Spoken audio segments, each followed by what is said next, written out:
आप सभी का स्वागत है स्पिरिचुअल हिंदी स्टोरी में। आज का टॉपिक है महाभारत के कर्ण। क्या आप जानते हैं कर्ण कौन था, किसका पुत्र था? आज इसी के बारे में हम जानेंगे। यह कहानी ऐसे योद्धा की है जिसे लोग दानवीर कर्ण के नाम से जानते हैं। कर्ण पांडवों में से सबसे बड़े थे और इस बात का पता सिर्फ कुंती को था। कर्ण का जन्म कुंती के विवाह से पहले ही हो गया था, इसलिए लोक लाज के डर से कुंती ने कर्ण को छोड़ दिया था। लेकिन कर्ण का जन्म कुंती के विवाह से पहले कैसे हो गया, इसके पीछे भी एक कहानी है। आइए उस कहानी को हम जानते हैं। बात उस समय की है जब कुंती का विवाह नहीं हुआ था और वह सिर्फ राजकुमारी थी। उसी दौरान ऋषि दुर्वासा पूरे 1 वर्ष के लिए राजकुमारी कुंती के पिता के महल में अतिथि के रूप में ठहरे।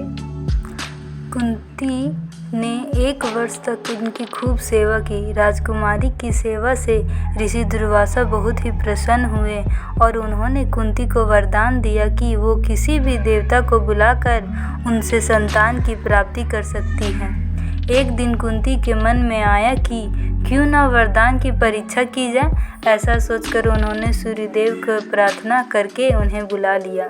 सूर्यदेव के आने और वरदान के प्रभाव से कुंती विवाह के पूर्व ही गर्भवती हो गई। कुछ समय बाद उन्होंने एक पुत्र को जन्म दिया जो सूर्यदेव के समान ही प्रभावशाली था। साथ ही जन्म के समय से ही उस शिशु के शरीर पर कवच और कुंडल था।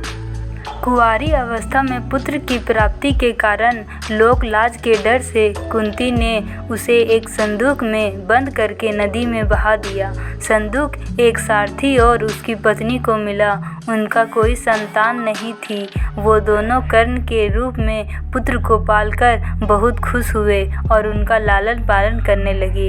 यही सूर्यपुत्र आगे चलकर दानवीर कर्ण कहलाया और कई वर्षों बाद कुरुक्षेत्र के युद्ध में 5 पांडव के समान वह एक शक्तिशाली योद्धा के रूप में खड़े रहा।